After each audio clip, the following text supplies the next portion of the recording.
Yo, shout out to the Most High. It's always a high see when we on Lower State. You know what I'm saying? It's L-Deez, also known Lawrence the One, for another episode of I Need to Know. You know what I'm saying? And I want to give a big props out, you know what I'm saying, to my AMG homie, Alias Music Group, you know what I'm saying, for the gear. My partner, Black C for the dough. Give me no bammer weed hat for sure. What's up, boy? What's going on, L-Deez? What's going on? What's happening with my partner, man? What's happening? Thank you for letting me come through here and holler at you, though, player. What's up with you? A whole bunch of nothing. Introduce yourself. Okay, my name is the West Coast TL, the best with the GL flow, the hardest regardless any artist live and direct. I do this shit for a check, and I just came hella far off a store, and I'm glad to be here with my boy L-Deez, man, Lawrence the One. Hey, man, Hey, look. Every gangster got to have a laugh in mind like this. But so Tower, I got to ask you a question. What's going on? Where we going? Where did you get your name from? Okay, I'm going to go deep with it. So I was born, and my daddy name was Tower, and then on my birth certificate it said that, and then I had walked into the bank, and they was like, excuse me, Mr. Tower. Bitch, that's my name. Just like that. I didn't make it up. It's really my name. I'm really Mr. Tower on print. That's dope. Yeah, I had a rap name back in the days, and it was Boosie. And I ain't gonna say it. I see how you looked at me like I was gonna say it. I'm not gonna say it. But my name is Mr. Tower on everything. You feel me? You know the funny thing, I remember when I met you a long time ago. Yeah. We was on the bus. Mm-hmm. Back in the days. Yep, and I was like, "What's your name?" You said Foots. Yep. That's how you know we old school. That had to be like what 90 what? Before niggas had fake ass Boosie lifestyles that they on right now. We was on back of the bus balling. You know what I'm saying? Trey AC Mob, nigga. Yeah, but we was kids though. I'm saying though. Come on now, life was so simple when Brand New Felix was fresh. Now let me give you some game on the shoe live. They called me Foots because at the time when you met me, I was wearing a size 16 shoe. That's right, I remember that. As a kid, nigga. Yep. So my name was origin to who I was. Yeah, you could have been a Tower Foots or Foots Tower. No. So what you doing, man? Well, I'm in town working. I've been booked for a lot of music videos. I'm out here doing some stuff, but if people don't know me, I do a lot of things in this entertainment industry. So I'm here today. I've been out here for about a few days shooting music videos and studio sessions. I got beat sessions. I got a lot of things going on in this entertainment industry on all legs. Man. So when I met you, right, you was rapping. Yes, I was. You were rapping. I was rapping. And I remember you could freestyle your ass off. Still can. Better than most niggas that breathe, man. Okay, for sure. So are you still rapping? I don't do it. I do it for sport. Okay. You know what I'm saying? But for finance, I'm in the background. I do a lot of things in the backstage of the music. You know what I'm saying? So how did your hip hop journey start? My hip hop journey started a very long time ago as a little kid. I got my first record deal like at 14 years old. My mama was my co-manager on the paper because I was under 18. I had moved out to Fresno and was working with Killer Tay and KO Mafia. You feel me? Sleeping in a little mansion house, working on raps as a kid, but still had this voice and was a big old nigga. You remember me? Yeah. So I was able to blend in. You know what I'm saying? So, bust that down. Is that it? I mean, go a little deeper. I'm finna go deeper. Go deep, deeper. man. Come on now. You know what I'm saying, though, so that's it. Just started like that, but you know, I was doing the freestyling. I was rapping on the bus. I was a battle nigga. I used to battle all the time with folks for bread. You feel me? Then the battle game before it was even on the URL and all that stuff. We was just doing it like that. But I was really honing my skills, working with some of the big luminaries in this Oakland region, not knowing who they was gonna be, but was tearing they motherfucking horn. So I had the bar mitzvahs for them all day. But I was known to be moving around. Like, everybody would see me everywhere. You feel me? So I would be around the hip-hop dudes. I'd be in the hood. I'd be in the trap. So niggas be like, oh, I know him. He be rapping. Yeah. He be rapping. So now I used to hook up with folks who was already collectives. Like, I would meet y'all, rich peasants. You know, shout out to a bunch of my niggas. I was just with Noise the other day. He was out there in Atlanta fucking with me. Me, Noise, and Black Jesus was out there, man. No lie, man. It's on my live, man. Shout out to my brother, Mackin' Ass Noise, man. I just got out the phone with that fool. Man, so yeah, I started working with other collectives like Bottom of the Basement, Ogre Family. I was working with a lot of artists that ain't even here no more, you know what I'm saying? Like Lil Blobby Blue Nose and shit like that, you know what I'm saying? Little artists that was coming up, and it was my partners, but I wasn't trying to never be the forefront. Then I was working with Igor, and Igor put me in the front. Shout out to Bottom of the Basement. Bottom of the basement. He was like my voice. He was on my voice. He was like, man, you should get on some of these songs. Woo, woo. But I was doing songs with other people, so I was just kicking it with them. I was never doing no music with them. Yeah. And then I started getting on a few songs, and they was like, man, we performing at the whoop wop wop whoop wop wop. Yeah. Then I pull up and L-Deez up in there rapping with a whole bunch of people I already know. Yeah. I felt like I was in a family affair. I had to come For up sure. every Tuesday. Yeah, hey, he talking about mingles. That shit is history. You know what I'm saying? Hey, man, so, you know, that's a small even leg of my shit. That's just when I wasn't even really working on nothing. So when I start really establishing my name and getting my stuff out there, I hooked up with a lot of people in different regions. I used to travel a lot with my music. I really believed in what I was doing. So I would jump on Amtraks, Greyhounds, and really just go to them events, go to the Gavins and the How Can I Be Downs back in the days and jump on that shit and try to be there and push my line. And I really met a lot of people that brought me into the circle of more than just rapping. Yeah. They started starting me the business side. Like, if you're gonna brand yourself, you got to market yourself. People got to recognize your name and your abilities more than just, oh, I can rap. Because ain't nobody going to pay you for raps all the time. No, they not. Yeah, So when you was making that music with Killer Tay, right, and you were signed to that label, yeah. what was the name of that the label again? I was on a production company. I was signed to a production company. Then the label got me signed to. I was I don't even remember the label. The people I was working with was a guy named Marquise Bell out in Fresno, and they had a production company and a record label. Those guys actually showed me how to make beats. Yeah.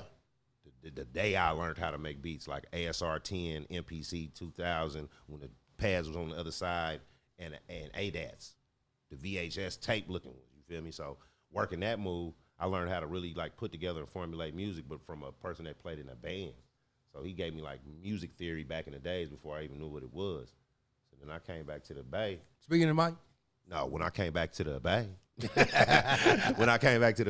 I had a whole game plan of like, okay, I know how to attack this in a different way, not just trying to be like, oh, I'm hella raw, bro. Nigga, you need to fuck with me. No, I need to structure myself and put some finances behind myself and get my name out there so I could be recognized for my talents. So you went from rapping to making beats. Was that was your next after that? I was rapping for a long time. I put out about 10 projects. You know what I'm saying? I put out mixtapes, albums. I did group projects with people. And I was on a lot of people albums. I'm on Jay Stalin albums, Shady Nate albums, Filthy Rich projects, all kind of shit. I was on features on a lot of people albums. You know what I'm saying? A lot of niggas grew up listening to me and didn't know it was me until I started making the beats. And they was like, I know this dude. Okay. But I transitioned working with DJ Fresh. I met DJ Fresh at People's Park, right? In B-Town? Man, they hired me to host the event, and they hired him to DJ the event. Okay. I did the whole thing, hosting it. He did the thing. He got off stage and was like, bro, I like your style, your flavor. Let's tap in. What do you do? I said, I do the music. You change numbers. Word to life, Fresh hit me with a mailed package, a manila envelope with a DVD with beats on it. He didn't send me a CD, not a tape, a DVD. He didn't trust niggas with his beats, and he mailed it to me, right? Sent me a whole kit of beats. Say, when you ready, let's work. I called him in a week. He was blowing me up, like, what's happening? I was pushing him aside. Then he called me. I said, I'm ready. We went to Expressions in Emeryville. I recorded a whole album in one day, 12 songs. Tonight Show with Mr. Chow. What year was this? You know what I mean? I think it was like 2004, I think, 2004? Yeah. I think that was 2004 when we recorded, but we had hooked up maybe 3 years prior to that. Me, him, Jermaine Drew, Face the Music. You know what I'm saying? Javier, my boy Scandal. We had a crew, Young Gully. You know what I'm saying? A bunch of us, we was building that thing, and then we got pushed up into that PTB world. Yeah. And that was a whole different move. You know what I'm saying? I got into PTB as a producers, and then ended up becoming the president of the label. Oh. Yeah. Like, it's a lot of steps, but that's so further into it. You know what I'm saying? Like, I've done a lot. You know what I'm saying? And I was trying to just emulate you, man. Trying to get that energy going. You stupid. I'm serious. I can't give you your roses, man. No, you do. You do. You always do. I'm saying I work at the flower store, man. So, you making beats. Yeah. Are you and DJ Fresh now a team or something? We've always been a team. The whole shebang is our production team. You know what I'm saying? DJ Fresh has always been his own entity from Baltimore, one of the best DJs in the world. He was the #3 DJ in the nation, like competitive DJ turntablism before I even met him. He was Nas DJ, Common DJ, before I even met this dude. You feel me? And when we hooked up, we started doing this whole shebang production thing and started working on these Tonight Show albums. And doing the Tonight Show albums, we like on our like 70th project. You know 70th. I was just gonna ask how many projects y'all got? I mean, it's a lot. Like I participated in probably about 25, 26 of them albums. I've done the album covers. I've featured on them. I've done the production on them. I've shot videos on them. All the shit. So you got so many hands. You rapping. You know what I'm saying? You was rapping. You do filmography. You do graphic design. You do beats. What is your favorite lane to stay in if you could make a lot of money in any of them? Where would you have stayed at? This is how I look at it, right? So I'm not a master of none. I put my 10,000 hours in all the things that I've done. I took my time and journeyed out of it. But I looked at it like this. I looked at it like, you know, when your mama tell you to go wash the dishes? Yeah. You didn't just have to wash the dishes. You had to mop the floor, clean the counter, take the garbage out. It's a lot of duties in the entertainment industry. So I'm in the entertainment industry as a whole, but there's a lot of duties in that job. Yeah. So I'm not really doing hella shit. If a nigga get a beat, he need to mix. Now he need a cover. Now he need a video. Gotcha. So where you gonna go? You? Well, I'm seeing though, you know I'm seeing though. So understand that. You know? That's how contractors do. I got a partner. He might go to your house to paint, but then he'll be like this. He'll be walking. He'd be like, "You hear that?" Be like, "What?" They be like, your floor is squeaking. I can fix that." See, now I don't advertise it as a whole though. Sometimes I separate the situation. Yeah. Some people be working with me for one thing. They make me for the graphics or the beats or something. Then they'll be there and hear me talking to somebody else or something. Be like, "I didn't know you did the videos. Oh, I can show you the work." Yeah. You know what I'm saying? Because I ain't gonna flex on my name. I'm gonna just show you the work. So you from Oakland? We know that. Deep East Oakland, 700, man. MacBook. I only lived on 73rd for 20-something years. So then you moved to Atlanta. I moved to Atlanta because I had a son. I was working in Atlanta for years. For like 15 years, I've been going back and forth in Atlanta, fucking with this music thing and doing all kind of other stupid shit, right? So I was going down there, working with a lot of people, building good relationships, you know what I'm saying? And then when I seen like when Crunk was happening, I seen the money coming. Crazy, it was a change down there. Yeah. I knew I had to find a way to be a part of that, so I had to align myself with some reputables down there, you know what I'm saying? What's the biggest difference between being in Atlanta and Oakland or the Bay Area? Well, you know, town business, we about pimping, stomp down, we put it on her, you know what I'm saying? And out there, they support the bitch. So, you know what I mean? I cut my hand off while I throw money on a female in Atlanta. That's part of the day. They're going to throw money on a female for fun. So in the midst of you doing what you do and you structure with that kind of stomp down mentality, it's not really that there. These is real gangsters out there, real money getting niggas. I fuck with Atlanta so hard. Georgia is my motherfucking second home because I live there, literally. But at the end of the day, we're split by how we think about things. That's right. You know what I'm saying? So the way we get money and the way we spend money is different. Our cost of living is higher, so we don't think we need to be so braggadocious and so gaudy in certain ways. But if we had a little bit cut on our bills, we probably have more jewelry on and all that shit too and be flexing a little bit hard. We flex in a different way. Yeah. You know what I'm saying? A nigga in town can have a T-shirt on, but he got houses and cars and trophies. You know how we do trophy talk. Feel me? A nigga in Atlanta flex on you because he really got 20, 30 bands. He finna flex on you because the cost of his living, minimum wage, $7.25. So if I got a trade job, a hustle, and a bitch, I'm going to hit up a lot of niggas. Just like that. Like that there, though. You know I like shit like that. You know what I'm saying? No, because you listening. So as far as like the music scene, Back man, to the music scene. So. as far as the music scene, hell is the music scene. Okay, so look, business-wise in the music, I want to break this down to a lot of people. A lot of people be like, man, I need to move to Atlanta. Man, I see they out there doing it. Woo, this, that, and the third. Every region has their own local sound that's productive for what they doing down there, how they make their money.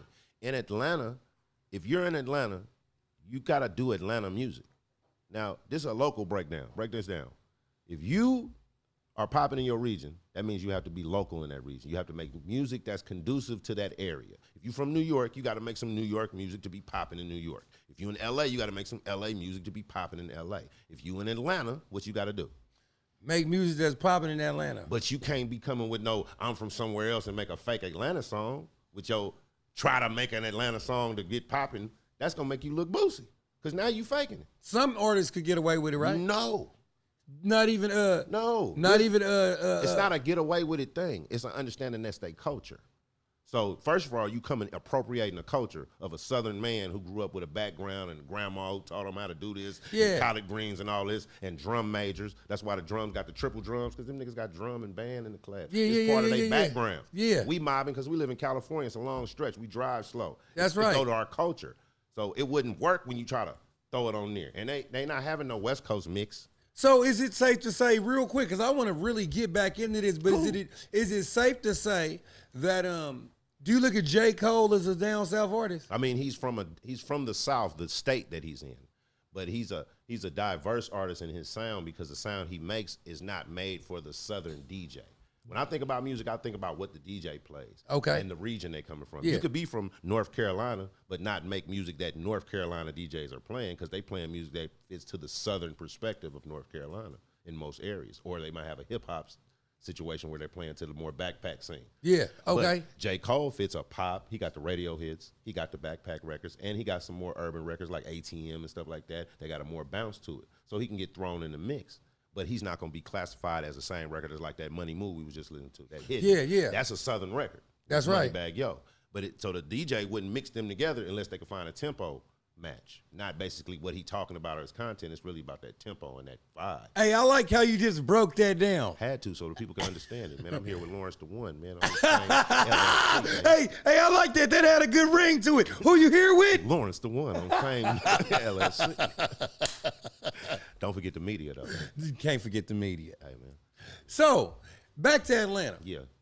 So, how was it like at the clubs and stuff like that? And why do you think that, matter of fact, scratch that. This is what I want to know. Because I always hear this from my fellow West Coast brethren. Right. Why is the South winning and not the Bay Area? Okay, so what do you consider winning? Like, Charlie Sheen? What do you... they own, you know what I'm saying? They play a lot of their music. Like, is okay. that... Okay, we're going to deal with one part at a time. Okay. Every region has had a time to be on, and they usually get about an 8 to 10 year run. When we was growing up, New York started it. You know what I mean? Right. It started in Jamaica. That came to New York. Wait. You saying rap started in Jamaica? DJ Kool Herc is from Jamaica. He brought DJing and toasting from New York. He brought the house parties and plugged into the motherfucking wall and took the power and did that shit. That's from Jamaica. Okay. He brought that to New York.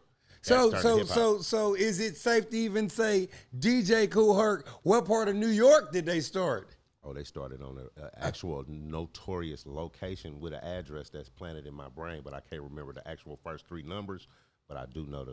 What part of New York? Man, come on, man. You can say it in a Run DMC song, man. You know. Queens. Come on, man. Let's go. So, back to what I was saying. The business part of every 10 years, there's an area that's popping. You know what I'm saying? There was a time when New York had it. Then remember New Orleans had it. Remember there's a time L.A. had it. You know what I'm saying? As West Coast as a whole had it. You know what I'm saying? Midwest caught it when the Nelly vibe part. A lot of people started, you know what I'm saying, Twisted, a lot of stuff.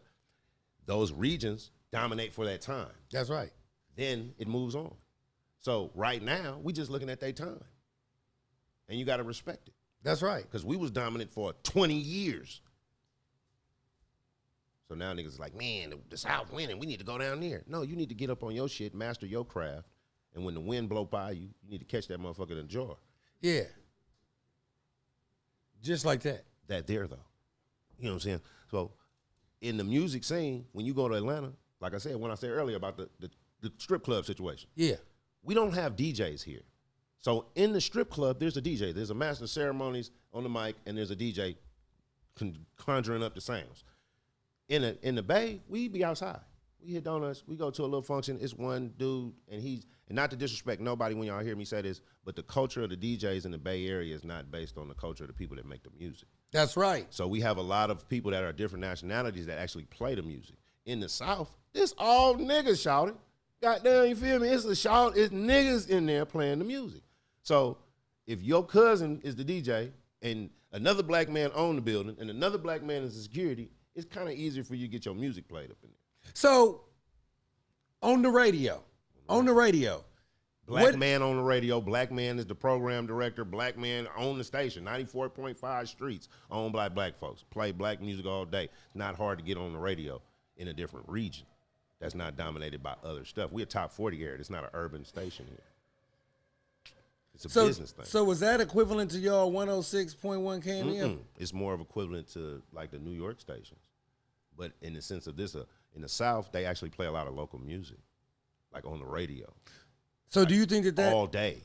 Do you think that Oakland has like gets a black eye in the rap game? No, we don't. We actually created most of the trends that not most of them. I could say 60% of the trends in music created in these regions, in the surrounding areas, because we kind of culminated the sounds and early to like the 60s and 70s with sound. Like I'm talking about Sly Stone, or Pointer Sisters. You know what I'm saying? 415. You know what I'm saying? 24K Golden. You know what I'm saying? Larry June. You know what I'm saying? All black, Beat a Weeder, you know what I'm saying? Too short. Yeah. There's people that keep pushing the culture a different way, but then certain people hear it and they spin off of what they've heard. And you can hear what they're taking from it. But because they have a bigger platform or a bigger pocket at that moment, they're able to project it faster. So it seems like they did it. But we know.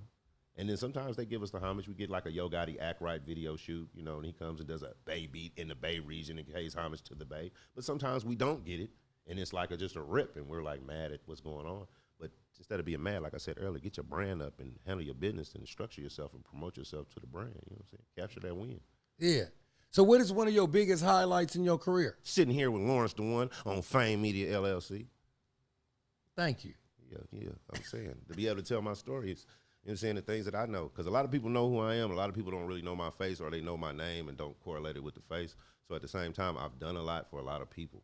I learned my passion and I learned my purpose a long time ago. My purpose was to help folks, do stuff for other people. I don't really do nothing for myself, but get high. I don't really do nothing for myself. So everything I do is to assist somebody else's thing, and I actually live off that. You know what I'm saying? I get pleasure from it, I get finance from it, and I actually have put my hands in a lot of people's. So do you have your own company? I am the company. What is Tower for Hire? I am Tower for Hire. I'm a guy that you can hire to assist your business. I can help your service. You know what I mean? What kind of services do you offer? Well, I'm a graphic designer. I do flyers, posters, advertisements, logos, covers, singles, obituaries, menus, whatever you got. And I've done work I got clients from here to Africa, literally. Have you ever had to do an obituary for somebody that just wanted to get out of work? That sounds crazy, but if a nigga trying to do that for me, somebody else would have to call me for that. Because if it was that, the nigga, hey, bruh, I fake died, but I don't really want to go to work. I'm going to send you a picture of me laying down looking sick. I probably wouldn't take that cash out. You know, you know what? Shout out to Killer B. Man, Killer B, one of my big influences in this shit. Sure. Brian, man. Somebody went Colors, to man. Somebody went to his shop and got an obituary for work. On all cameras, I'm through with y'all. Man, that's crazy. I don't really support the negative bullshit. Like, a lot of times it's real business with me, so I really make my clients have to get on their P before they even send me that email to start the business for. Yeah. Have an understanding of what you're trying to do. Don't matter if you want me to think for you, then you need to hire me as in your company, not as an outsourced service. Yeah. Bruh, just do your thing. Come up with something. Yeah. I'm not your partner. I don't kick it with you. I can't do that. You got to have a structure. I can't tell McDonald's to change how the arches look or twist the yellow and the red on the building. They got a structure of how things work. I'm only can add to it. I can't change it. Yeah. Do you do movies too? I do movies. Talk about some of the movies you've done. I've done this movie with this girl. Oh no, that's a whole nother. My bad. I ain't did no movies. I just shoot music videos. Yeah. I just shoot music videos. Well, you just alluding to the fact that you did movies like I've done movies. Actually, I narrated a lot of movies. the movies we talking about? Yeah, I've narrated a lot of movies. I've done, movies. Yeah, like I've done documentaries and all that stuff. You talking about flicks? Yeah. I did the boxes for flicks. I've designed boxes for pornos. Okay. Yeah. I do graphics for everything. I've done Future, Mike Will graphics. I've even done Mike Pumper with the Pumper DVD covers. Yeah. Brian Pumper. Yeah. I got that. You know, when your baby mama go get her hair braided and they watching them African movies with the bad graphics and shit, I do them too. What do you mean you do them? You read the DVD covers. I do the covers for them. I got clients in Nigeria and shit that I do graphics for. That's dope. How did you get that line? On Instagram or something? No, see, what you got to do is be good at your skill, project yourself and your brand, and people will hear about it, and they'll come to you based on your abilities. You know what this motherfucker gonna say? Hello, L-Deez, we love you in South Africa. Come on, you know. What they need? Somebody take it from you. Hey, but you know what? That's Al the Gamer job. Hey, I love Al the Gamer. What he say? Gamer gear, man. I need some of that gamer gear, man. Man, shout out to Gamer Gear. He say, what he say? Come on, you know what I'm saying. Something like that. They don't remix the title, man. Yeah, he remixed it. Oh, man, that's hella funny, man. I like that hat you got on, man. Where'd you get that hat from? Oh, Black Sea. Black Sea? Black Sea was sitting RBL? Or don't give me no Bammer weed. You know, Wiz Khalifa redid that. Yeah, I know. Yeah. Big shit. Big shit. That's the kind of shit I'm trying to get into. I need to do some of my old school shit from back in the days. What's stopping you? Nothing. Just the nigga to get the song and clear that shit. Are you saying that you want to redo Don't Give Me No Bammer No, I Weed? want another artist to find music that I've actually produced and worked on for some of them artists. Like, I've worked with all the shit, you know what I'm saying? So then it'd be like, take one of them old D-Lo records, one of them Young Mouth records I did, or one of them motherfucking Freddie Gibbs records I did, and remake that record. Oh, do you mean the beats? Yeah. No, Okay. the whole song, like, you know what I mean? The element of the song. Like, I did a record with Freddie Gibbs, and he redid a Spice One record. Mm-hmm. You know what I'm saying? The whole vibe, the hook and everything. You know what I'm Yeah. saying? Over my beat. That shit was big. Now, this nigga nominated for a Grammy, and I got him redoing a Spice One record on a Tower beat. That's on that resume. Up here with that being on this podcast with Lawrence the One. So check this out. Are you saying that Freddie Gibbs is finna get nominated over a beat you made? No, he already nominated for a Grammy right now for some music, that album that he got right now out with, I think, The Alchemist right now. But me and DJ Fresh, we did a project with him, Tonight Show with Freddie Gibbs, on all media outlets at the moment. You know what I'm saying? We had records on there. It came out a few years ago, and I had a few records on there. G Like That was the first single produced by the dude sitting right here. Yeah. Cover on iTunes, all the shit. We woke up on Double XL and, you know what I mean, Source Magazine, Hype Beats and all that shit. That shit felt good for that 5 minutes. I was like, oh, nigga, oh, I'm popping, man. Yeah, man, that's dope, man, that you actually sitting here still pushing, though, because sometimes when people don't find they niche, let's just say like in rapping or DJing or whatever, they just stop, but you kept moving.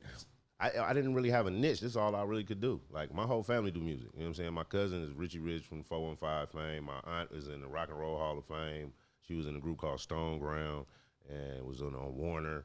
Used to sing with like Huey Lewis in the News and shit like that. Like, my mama was an opera singer, you know what I'm saying? My aunts was a gospel quartet, like really got their own shit, albums out, you know what I'm saying? Dude moving, going across the world, doing that shit. So I wake up into music as a kid.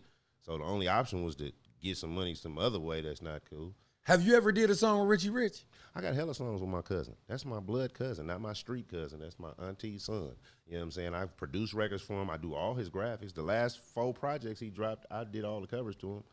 I never knew that was your cousin. Yeah, that's my real cousin. Double R. I'm supposed to be at his house right now, but I'm on Fame in Media LLC with Lawrence the One. Lawrence the One. Yeah, man. So, hey, your brother told me that Lim was your cousin. Yeah, you know how many people is my cousins in the town? On some real shit, like family people married into it. Like, ST Spitting is my cousin. Shout out to ST. APB Lim is my cousin. Shout out to APV. Richie Rich is my cousin. Shout out to Double. I'm going to tell you this other nigga that's my cousin because he owed me some money. Okay. But yeah, a lot of people, I'm related to a lot of people, you know what I'm saying? And it's crazy because we don't even do music together. Is it because you don't want to feel like, you know what I'm saying, you hounding somebody or It's never a hounding situation. All my cousins work with me. I just don't do music with them. Yeah. I do all the rich shit. I do a lot of shit for ST Spin. I done all the ST Spin graphics probably last 2020. So when DJ Fresh is putting out a Tonight Show, are you automatically partner with that? DJ Fresh is working on a project. If DJ Fresh call me and say, Tower, we working on this, send me some beats. I got to send him some beats. Now, I'm going to be truthful. I can't even lie. Fresh called me and say, send me some drums for this, for beep, beep, beep, whoever project we talking about. We're talking about big money name niggas. And my dumb ass would be like, bro, I don't want to see you no drums, bro. I want to see you a whole beat. He'd be like, bro, I'm trying to put you on this shit. It might be Wiz Khalifa album. And I'm going to send him a whole beat, like, yeah, pick my beat, instead of collabing like I should. Yeah. You know what I'm saying? So sometimes I've missed the opportunity, but I'm privy to every part. You know what I'm saying? Yeah. And depending on who we working on, I might be a bigger part of it. You know what I'm saying? Yeah. I've narrated the albums, Tonight Show, Shady Nate, based on a true story. I narrated that album and produced on it and rapped on it. How was that narrating? Like, what was you like? Well, everybody know I got a certain kind of voice. Yeah. And this ain't it. You know what I'm saying? I got a speaking voice. You know, KBLX 102.9, The Quiet Storm here with the Do you hear this shit? You know what I'm saying? I do that shit. You know what I'm saying? That's really my diaphragmatic speaking voice, though. So when I had to do turf talking, when you understand? You feel me? I got to talk over shit. You know, you got to raise the octave. But I speak on a lot of shit. I did Gangsta Brown documentaries and shit. His DVDs. I narrated them. I've done commercials. I've done radio ads, all that shit. I used to do radio. For where? KPFA? No. I used to work in Fresno at 94.1 KFSR. It's the college station out there. And then me and Skrill used to have a show. Yeah. What's the free radio station they used to have back on Berkeley across the street from Casper's? It's the studio in the back of there. We had a pirate radio station. Yeah. Yeah, weird science. So back to the weird science. So we had a pirate radio station. You know what I'm saying? So, yeah. But that shit was popping for a minute. But it wasn't like internet radio. You know what I'm saying? It was Wasn't he doing college radio for a minute? That's what we thought it was. But what happened was the feds came, kicked the door in, pulled pistols on everybody, laid us down because we was busting through airways. So when you would ride in that area when we was on, our signal was cutting off KMEL, KBLX, so you would turn to any station and all you would hear with us. Say that one more time, man. Our signal was so big when we was before that, the feds, nigga. The feds came in, kicked the door at the radio station, laid niggas down, took all the equipment 2 times because we set it back up. I said that. That really happened. Skrill can vouch for it. You can call Grim. No. Let me tell you something. I'm not in the accusing business and making motherfuckers feel like they lying. I ain't never got a lie. But I was there with people. I was there with people. But I'm saying, damn, no, the feds kicked in. Like, what? How that was illegal or something like that? Because pirate radios, we breaking in code. We breaking in signals where people can. The radio signals is coming out in waves. So all the radio stations in the Bay are coming through different signals. Our signal in the area we was at, if you lived in like the Berkeley, North Oakland area, and when our station came on, we turned on a signal that was so loud that it covered, like you went to KBLX, it was us. You went to KMEL, it was us. You went to 98.9, it was us. People start calling in like there's this other shit. So we got reported, and then they found out the signal, and they honed in, and they came, and they shut that shit down. Really, that shit was crazy. What was your mind frame like when they kicked the door down? I'm glad I don't sell cocaine no more. That was my mindset, nigga, because they came for some music shit that we was making noise on a microphone. Nigga, I don't sell cocaine no more, so this can't be as heinous as that. Whatever they aiming these guns at us and taking this equipment for ain't about no P-dub. Yeah, turf shit. You know what I'm saying? Real talk. I really didn't think nothing else. It wasn't. I didn't even think about the music. I didn't even think about the radio station. I'm like, I'm just glad I ain't in the streets no more. Yeah. Goofy with hella shit in my pocket, and the real feds is here, not the police. So what was the charges? Nigga, pirating radio. But I'm saying, like, did y'all have to do some community time or something? I ain't gonna tell you what they had to do. We had to shut that shit down. See, the biggest part is that we didn't, like how we're in a situation right now that's controlled by a bigger entity, that's put on by a bigger entity. So in the breakdown, it didn't fall on the niggas that was talking on the mic too much, except the fact that we was on the paper, the documents, and they was aiming at us. Dude, they came while the show was like we on right now. Boom, they come in the door. It's going down, live and direct. We had to cut the show in the middle. Skrill probably got the tape. Nigga, hey, look, hey, what movie is this from? Nigga, I need to see the tape, nigga. The tape. Society, nigga. Yeah, you showing niggas the tape? My nigga L-Deez, man. That's hella funny. What's hella funny is that we still surviving and living through all that and can tell this story. Yeah. On Fame Media, LLC, with Lawrence the One. With Lawrence the motherfucker. I'm going to keep dropping that shit because y'all got to recognize who this man is and all the people that he talked to and the game that he give and these informative questions that he asks and this level of journalism that he giving, man. This is a big platform. Y'all got to respect this Fame Media, man. You know what, man? You always been supportive of me, man. Yeah, because I don't want you to do wrong, man. You might go out here and hurt somebody, man. That's hella funny. Like yourself. I love you, bro. I know you do, man. Yeah, man. Shout out to my brother Real in here with this motherfucker, man. Man, shout out to Real, man. Yeah, man. I'm glad you shouted him out because I had already did it. But yeah, man, you got to, man. You got to double up. Hey, that fool love me, man. He come through, man. It's always love. It's just like you there. Man, I'm just saying, that's my twin, man. 10-year twin, man. If a nigga got a problem with me, owe me some money, I tell him to go outside their window in the dark and say that's me. I call him, nigga, I'm outside your window. Nigga, you in Atlanta. Look out your window. It's a nigga with a beard, my height, standing out there.